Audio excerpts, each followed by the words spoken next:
the Susquehanna. It's a long, rocky stretch of river winding from Oswego, New York, to Havre de Grace, Maryland, where it feeds the Chesapeake Bay.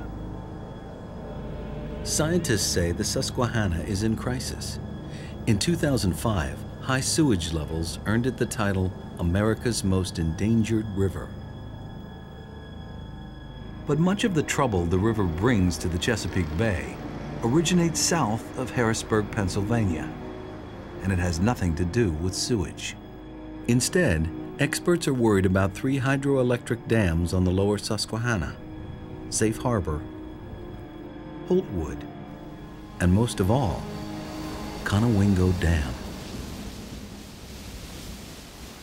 They're concerned about 250 million tons of river sediment trapped behind these dams. It's been piling up since they were built in the early 1900s. The mud's infused with pollutants like heavy metals, fertilizers, coal dust, and farm wastes. The reservoirs behind Safe Harbor and Holtwood are already filled with sediment. Now only the Conowingo Reservoir has space behind it to trap the millions of tons of soil that constantly wash downriver. But not for long. Scientists now know the plume of polluted sediment will one day pass unrestricted through the dam's turbines and sweep downriver into the Chesapeake Bay, perhaps with devastating consequences.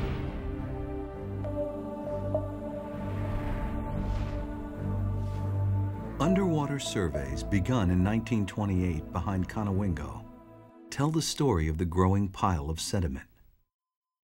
In 1996, the level of sediment actually decreased after tons of it were scoured off the reservoir bottom and washed into the bay by a severe storm that hit in May of that year. The possibility of more sediment in the bay has scientists worried.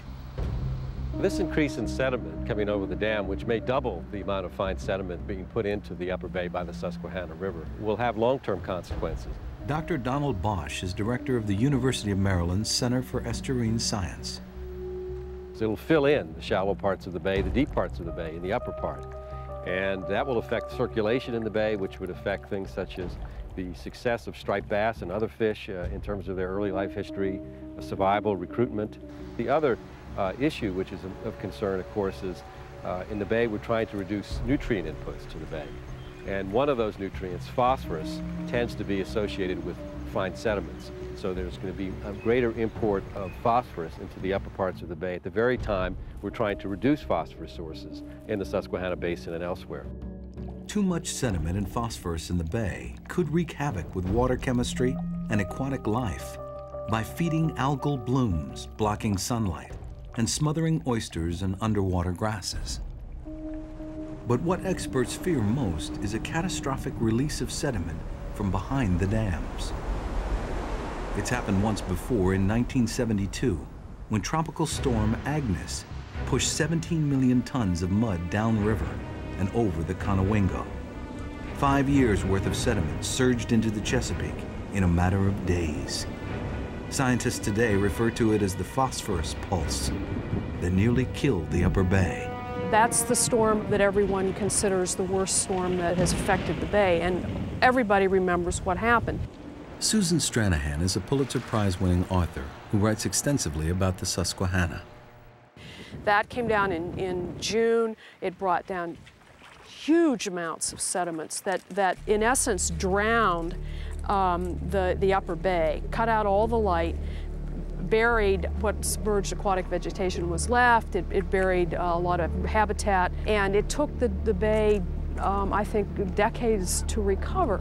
But in essence, if there was a large rainstorm, not even as significant as Agnes, that just flooded out, bringing down a lot of this nutrient that's built up with the soil, you could, in essence, undo a lot of the good works that have been done down in the Chesapeake so far.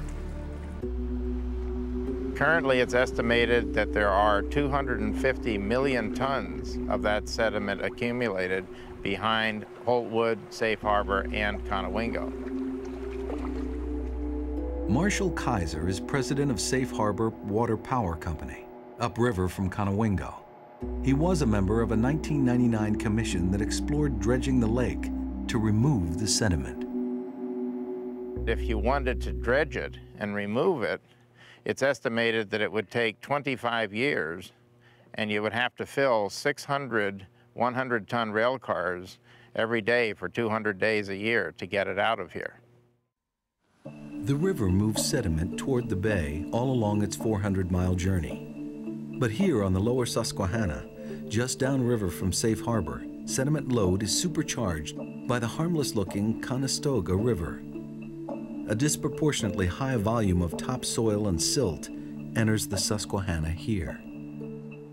The small river winds through Lancaster County, Pennsylvania, some of the world's most productive farmland. The face of agriculture here is diverse, from cutting-edge planting, harvesting, and conservation techniques to surviving 19th century technology. By some estimates, the county has lost fully half of its topsoil to erosion over the last 300 years.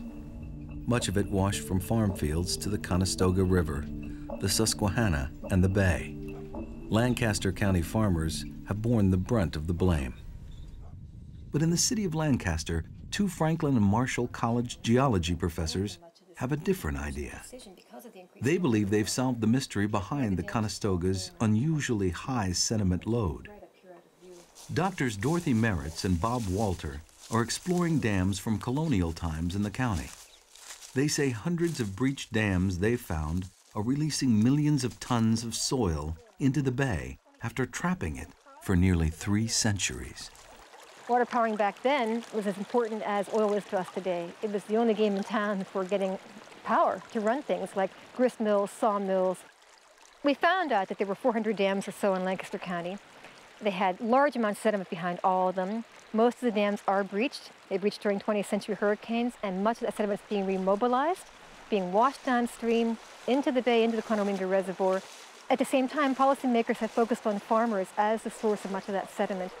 While this sediment washes away under our noses, with nothing being done about it. Farmers certainly have some erosion problems, but this is a tremendous erosion problem. It goes right into the streams. It's the source of much of the sediment going into the bay.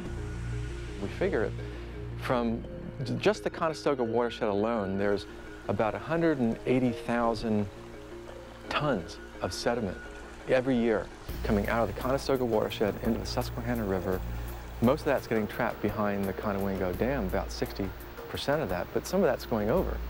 And of course, the Conowingo Dam, the USGS estimates that that's going to be filled by sometime 2020, plus or minus a couple years. And when that happens, all the sediment, all the mud that's coming in from the Susquehanna and the Conestoga watershed is going to go over the dam and into the bay. So that's a big problem that we've got to start to consider.